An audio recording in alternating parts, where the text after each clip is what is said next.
Hey YouTube, welcome back to another video. That was two clips of the same little Heldenleben lick on two different mouthpieces. One of them was my Markey 87, usual mouthpiece. That was the first one. I guess I'll put that one first. And then the other one was on this Greg Black McCommon. McCommon is somebody's name, so it's a custom mouthpiece. You'll notice the Markey uses a lead pipe, and the McCommon does not. It doesn't even fit in a lead pipe. That's because this mouthpiece was designed with no lead pipe in mind. So let's talk about lead pipes real quick. Basically every trombone that anyone watching this channel has probably ever played has a lead pipe. The lead pipe is what we call the venturi. It's hard to see because it's not super obvious unless you're looking kind of close. This is not just a tube. It's not just a cylinder. It necks down to fit the mouthpiece, which has a taper to it, right? And that taper goes until a certain point, maybe around here, and then it gets bigger again until it is a tube near the end of the lead pipe. And the length of the lead pipe also changes things. But this taper right here, where it gets smaller and then bigger again, is a large part of why our instruments sound and respond and play the way they do. This lead pipe is removable. This is a Shire's B2. It's one of my good ones. Pretty much every slide has a lead pipe. You can see on this Bach, it's a 45 slide, so not a common one. It doesn't look like there's anything here. It doesn't have that ring like this lead pipe does, but it's not removable, at least not without some work. You can see the outer nickel part right here is maybe a little more obvious if we get closer. And then you can see brass on the inside. That is the lead pipe soldered into this slide tube. Right up at the top, there's a little bit of solder that keeps it from just like getting pushed in or falling out or whatever. Basically every slide you've ever seen has a lead pipe in it. My LT slide right here, this is a Bach 50 LT slide, came from the factory with a lead pipe, but it was the Bach removable type, so it has a little thing at the top, a collar. And when you take this out, now it doesn't have a lead pipe. And instead of having that venturi at the top and a thing to hold the mouthpiece, it's just a tube. It's just a straight tube. It's a slide tube. And if you put this mouthpiece in, it goes in and wobbles. There's nothing to hold it in. And there's no taper to it, so it's just gonna wobble, right? So the thing is, if you take that lead pipe out, it changes things. And some people really like that change. For a while, late 80s, 90s, I should say like maybe mid 80s, there was a trend in American classical music especially that the sound of the instrument did not change from playing soft to playing loud. I'm not going to speak to the exact history, like why this happened, where it came from, all that kind of stuff. I think it's just one of those trends that, you know, we go towards one thing and then it gets like a little too much, and then we go really far in the other direction, that goes too much, and we just kind of do this, and that's okay. I don't think there's any real problem with that. But the trend in that era that we still just see bare hints of now, largely is gone, was really heavy bells. That was one thing. A lot of Thayer valves, because Thayer valves were new at the time and they're just obviously better than everything else, but they helped that sound concept. Dual bore slides started to exist around this time for bass trombone, the 562, 578. Large mouthpieces, just really big stuff, Schilke 60, and then larger mouthpieces than the Schilke 60. And one of the really extreme things, and there are a couple more extreme things, was playing without a lead pipe. But in order to do that, you have to do something special. So one of the things that you can do is have like an adapter like this. This has got the receiver for a mouthpiece, so you can put a mouthpiece in it. And then this is basically just no lead pipe. There's nothing after the mouthpiece to give it any kind of venturi other than the throat and the mouthpiece. That's one way to do it. That's the kind of like the cheap way to get no lead pipe. Put that away for a moment. The other way is to design a mouthpiece with, you know, the cup and stuff that you want, and then give it a shank that will just fit in a lead pipe. Like, I'm not exactly sure how you do this. You must machine a cylinder at the end and then just the slightest taper beyond that to make it actually just stop. Otherwise, it would just go all the way in, right? And so McCommon, whoever that is, and the name kind of rings a bell, but not really. Obviously, some guy around a while back who commissioned this from Greg Black. This is like very old Greg Black stamping, so I would assume 90s for this mouthpiece. And instead of fitting into a lead pipe, because those obviously have a different receiver, it just goes in. That's in the slide tube. It can look a little weird because this, of course, has the receiver for removable lead pipes. Use my words. On this, it's a little more obvious. So if I take this adapter off, this now has nothing in it. There's no lead pipe at all. Just to make sure that we know, this lead pipe is press fit. It just sits in here. There's nothing to keep it in. And if I take it out, it's just a slide tube, 562 slide tube. And this fits right in. It kind of looks normal, but if you looked closely and you kind of knew what to look for, you'd be like, there's nothing around that mouthpiece. That looks weird. Again, on a normal slide like this, if you put in, I have too many things on hand, if you put in a mouthpiece, you can see there's a little bit of stuff around the mouthpiece before it gets to the nickel part that is not visible on this. That's because it's just got this gigantic shank on it. This is not a tuba shank.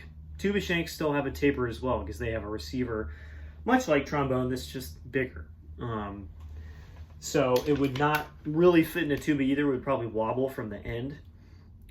So this is a trend that not a ton of people did. Well, knocked one of my lead pipes over. Fingers crossed it's still in good shape. Not a ton of people did the no lead pipe thing, but some very notable musicians did do this. Charlie Vernon, I think, was probably not like the first person to do it, but he played a Schilke 61, I believe, is the name for it, with no lead pipe in his box slide for a very long time. He did not play dual bore slide. I think a lot of people assume he would because that just seems like the thing to do, but no, he played a single bore the entire time, and he played without a lead pipe, and that's kind of how he got that Charlie, just really massive sound all the time. And he has the chops to get like serious color out of it.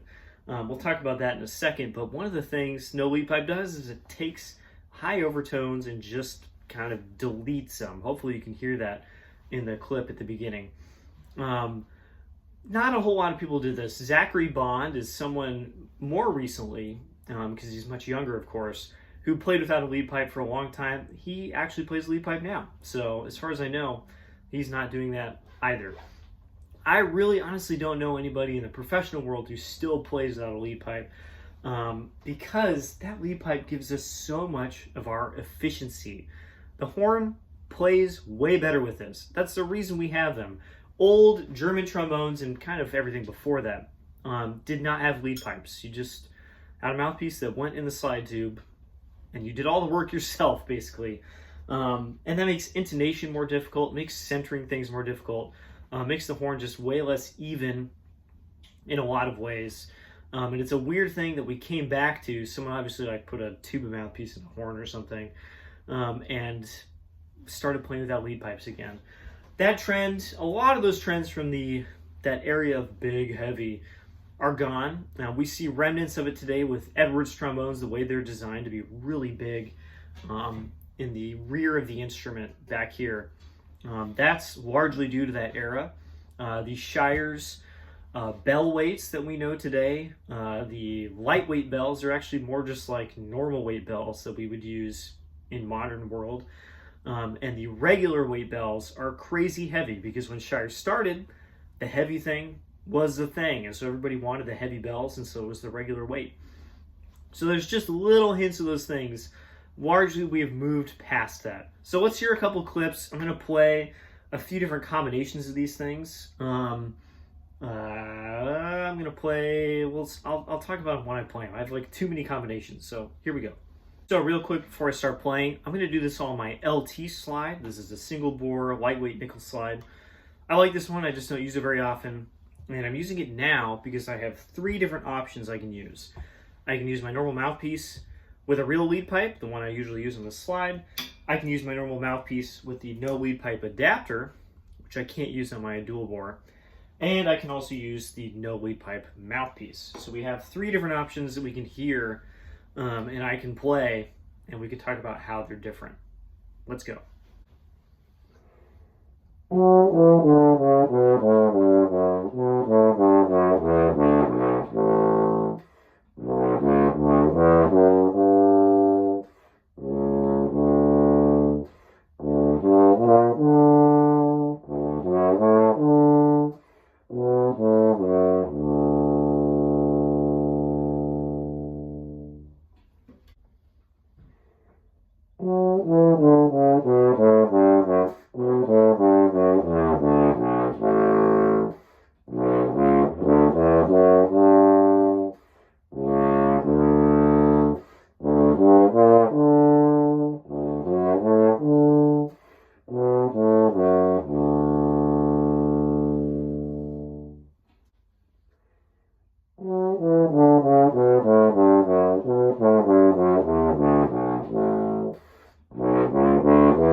Alright, so what are my thoughts? I'm probably not going to play a whole lot more. This takes a whole bunch of time switching back and forth and then learning something to play.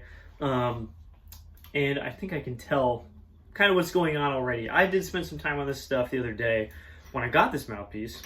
And so I have a little more time than what you've just seen.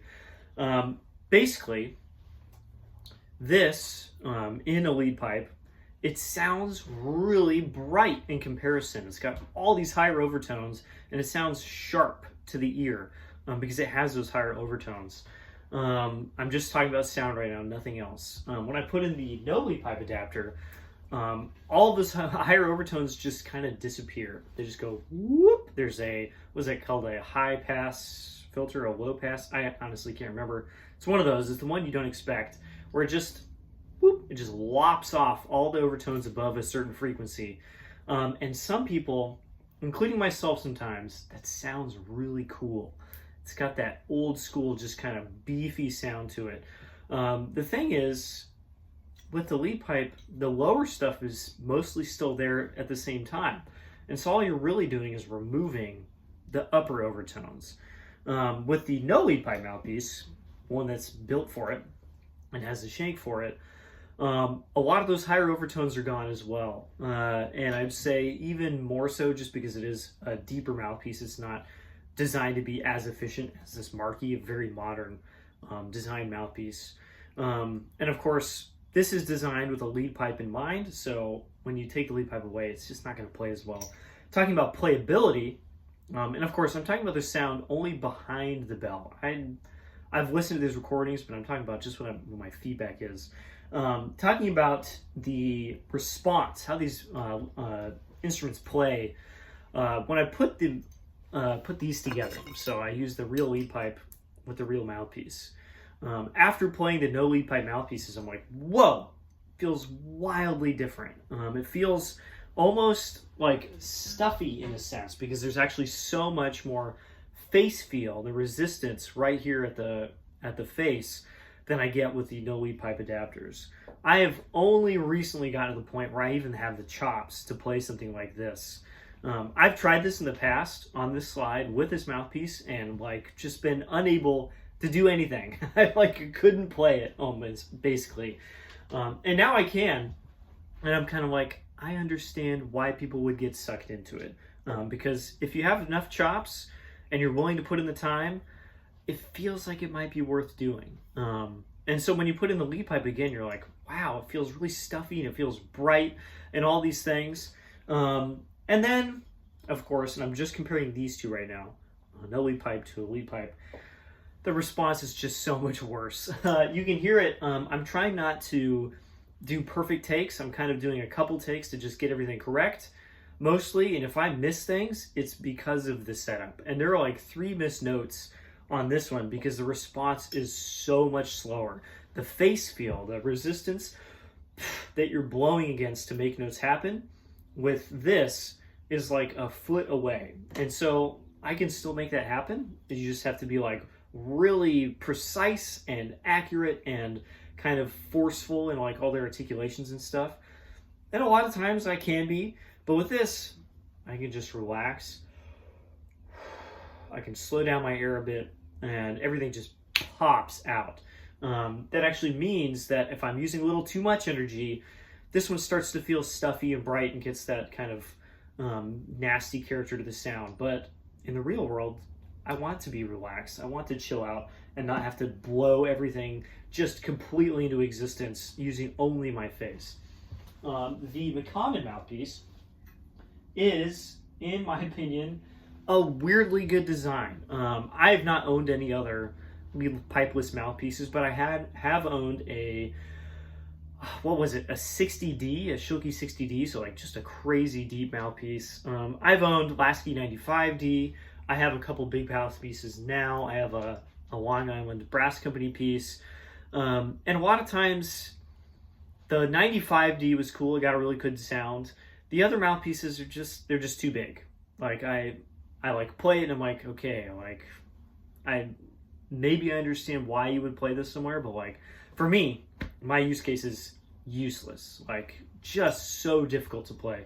This is kind of not like that. I'm obviously using my modern chops. I feel like I can play it pretty well, and it kind of works. Again, the higher overtones are gone. Response is a little bit worse, but I can make it work. And I'm a little surprised. I don't think I'm going to actually use this in the real world. I have a feeling I would play like one thing and be like, oh my God, I'm toasted. And a lot of that is because of that feedback.